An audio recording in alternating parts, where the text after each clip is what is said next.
First bit of news we had last week. Brew McCoy medically retires from football. Apparently he had told NFL teams not to draft him in the process because he knew that this was something that was going to happen, which makes a lot of sense as to why he went undrafted now that we hear about it. And look, I hate to hear this, but he's doing what's best for him. Just with everything that's happened to him within the last couple of years, like, and he said it in his, I guess, farewell to football statement, you could call it. That injury he suffered against South Carolina could have very well been career ending. A lot of those lower body injuries have that potential, unfortunately. And watching him this year, obviously, you respect him for coming back and all the contributions he made afterward, but it just never felt like he was the same after he had that ankle injury against South Carolina. No, and it's sad to see the situation that he's in, especially after all like the trials and tribulations he had to go through to like even get to the point to go in the NFL.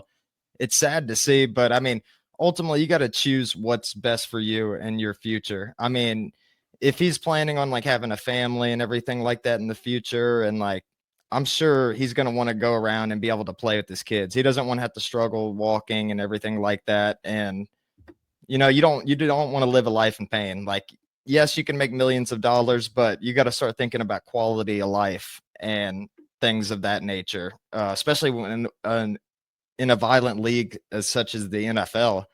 Um, so it's good that he made like the best decision for himself and for his health. But I mean, it's sad for fans to see for sure, especially with all his potential. I mean, we're talking about a former 5-star recruit here. Yeah, he was a 5-star recruit coming out of high school, starting at Texas, then went back home to California to play at USC. And he had to fight through a lot in those years too. There was some off-field thing that happened. I don't know what exactly it was. I don't know, maybe there was some kind of like assault charges or something. I'm not entirely sure what it was. Again, it's been several years, and obviously I've talked to Brew on at least one or two occasions. He doesn't seem like a guy that's got that kind of aggression in him whatsoever. And then of course he had to fight through the classic NCAA waiver eligibility crisis some of these guys have when they transfer. There was that one receiver at North Carolina, or I guess 2 years ago now, that couldn't play until 6 games into the season because the NCAA just took so long with his waiver. And there was like this whole debate back and forth between the NCAA and Mac Brown over it. So, even before the injury, had to overcome a lot of obstacles. But I just think to the guys that have come to Tennessee as transfers in the portal era, he is probably the second most memorable right now, I would say, among Tennessee fans. I'm sure some people don't feel that way. Maybe there's some other guys that I'm missing, but I just feel like it's him, and then Hendon Hooker is obviously the most memorable. But outside that, it's like you can't make as big of attachments to some of these guys just because they haven't been here nearly as long. Now, he was here 3 seasons, but again, it didn't play for a lot of 2023. So, and obviously the fan base was supportive of him then, don't get me wrong, but it's a rare combination to see a fan base be that supportive of a transfer while he's here. Just because they're not as well established if they don't come in as freshmen, I don't feel like. Yeah, and I don't know how you felt, but when there was news of him coming to Tennessee before he even committed, I was very excited about that and about the potential. And then when he got to Tennessee, I don't think he ever fully got to let that potential shine. But I mean, I will always remember Brew McCoy as a workhorse. Like we talked about him being willing to block downfield and everything of that nature.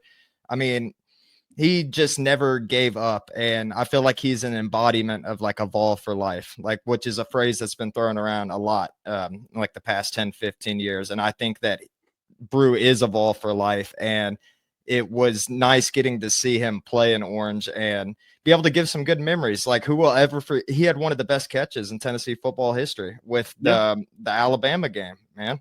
Tennessee wouldn't have won that game if Brew McCoy wasn't on the field.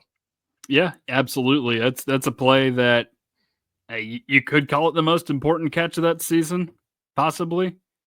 Um, he he made a lot of plays that they weren't looked at as nearly in a heroic lens as some of the others we've seen here recently, like Chase McGrath's field goal and Will Brooks's game sealing interception against Alabama this year, because it was not the final play or the nail in the coffin, so to speak, in some of those games, but it's set up to that, and that's important. And he was able to do that and be a contributor.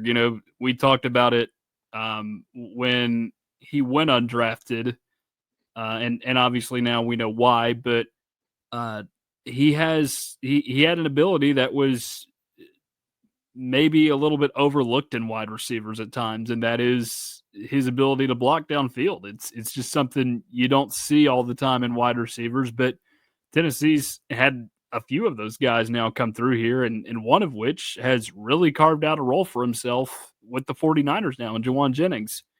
So, he's not your diva wide receiver whatsoever. He's willing to do all kinds of things to help contribute for a team. And again, it is really sad to see it come to an end, but also if he feels that is the best decision for him, then good for him. Yeah, and then plus too, I mean, with how much the fan base loved Brew McCoy and everything, and the memories that he gave, like with Alabama and whatnot. I mean, if he's living in the Knoxville area, I'm sure he's going to be just fine. He'll be Yeah. able to find a career outside of football, and if he goes into like a bar in Knoxville, I guarantee he doesn't have to pay for a drink ever again. So there's still some benefits to be made based on his career here and the legacy that he left as a volunteer. Yeah, and that's interesting because I saw on another podcast earlier this week when something was brought up about a certain quarterback that transferred out of here. But this could be a problem with the portal era in general, just with the way these kids are moving around so often.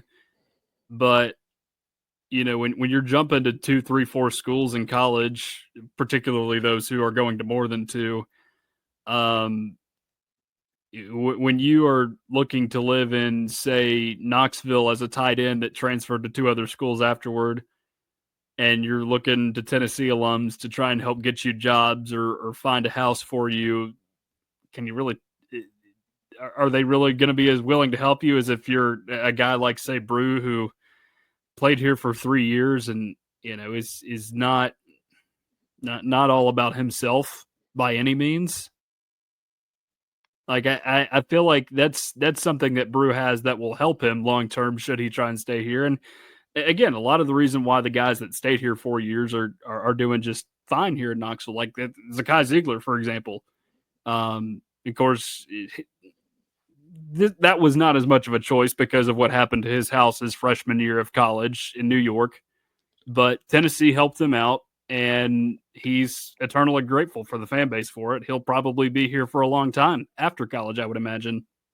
Yeah, and what you've mentioned with like players bouncing around and maybe not having the opportunity to like intertwine with alumni and to get like acclimated to the city that they finished their career at. Like I've had conversations like that with my brother before, and it was based around the transfer portal. And like I've talked about like some players from Tennessee's past that like, they're always going to be remembered and they're always going to be taken care of just because of the sheer fact that they were a familiar face that stayed around. I mean, take Tyler Barron for an example. Like if he would have stayed at Tennessee, he probably would have been comfortable. I mean, albeit he's playing in the NFL, don't get me wrong. I mean, he's going to get his money, but I mean, does he leave that same kind of legacy there in Miami? Like, is he going to be treated that same way amongst Miami fans? Probably not. Now, and some of this sickness too is starting in high school too. It's not just a college thing. Like Tyler Barron played well because he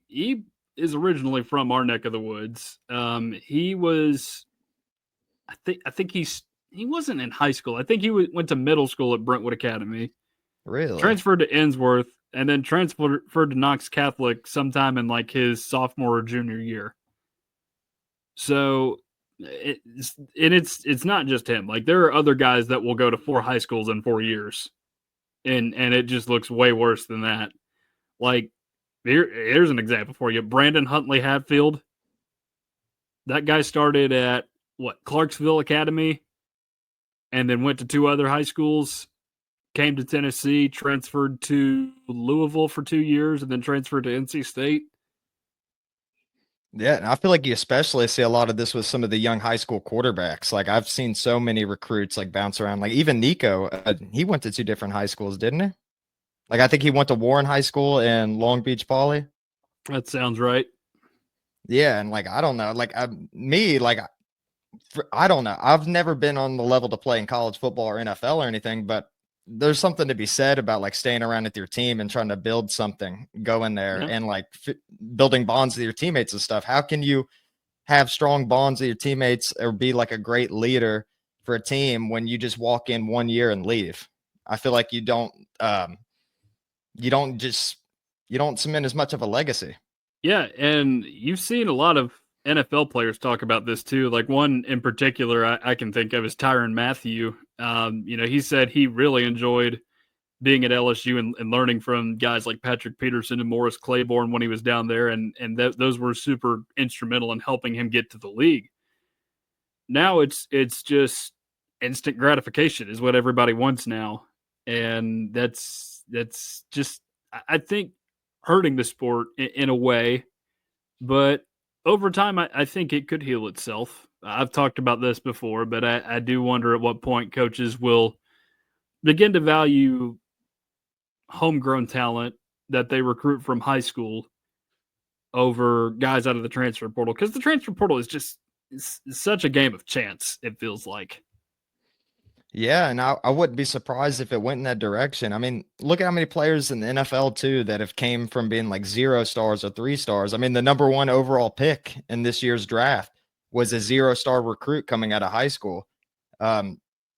So I mean, it's not always what you see on paper, and I would not be surprised if more coaches started trying to find some more of these 3 stars and work them up and everything. And I feel like a lot of these kids too in certain states, like it may be poor coaching. There may not be many eyes in the city that they're in or whatnot, but it doesn't necessarily mean that they're not talented enough to go play at the next level. It's just that unfortunate circumstances has kept them from getting the eyes that they've needed for these recruiters to come out and try to get them to come to their team. But yeah, I mean, I wouldn't be surprised in the future if more coaches just tried to go to in-state, and there's a lot of talent in Tennessee to be had too, that especially nowadays, because I know in recent years a lot of more quarterback talent's been coming out from Tennessee. Like I remember when I was in high school, one of the best quarterbacks coming out from the state, I mean, he was just good enough to barely make it to Nebraska, and then the other one that was good around that time too, he ended up going to like Chattanooga. And you're talking about like some of the best quarterbacks in the state, but now that's not the case. We got George McIntyre's now. We got so many other great talent. Like Tennessee's growing in the high school sports department, and I think Tennessee could benefit by being able to get some more of these homegrown guys and not give them up to other schools, like how I think his name is Jake Bringingstool or something. Briningstool, like with Clemson. Yeah.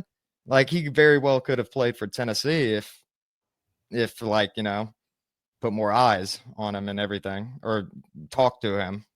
Yeah, it's definitely something to consider, and you would like to defend your borders as much as possible from opposing Power 5 programs from coming in and poaching. But at the same time, it's like some of those places like Georgia and Florida, they have no need for it. Texas, why would you look outside the state of Texas for high school football talent? Just because it's just all right there in front of you.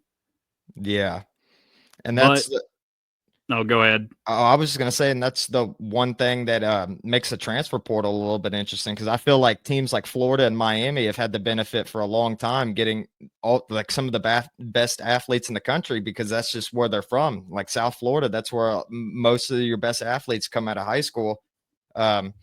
So maybe like the transfer portal can help balance some of that stuff out as well.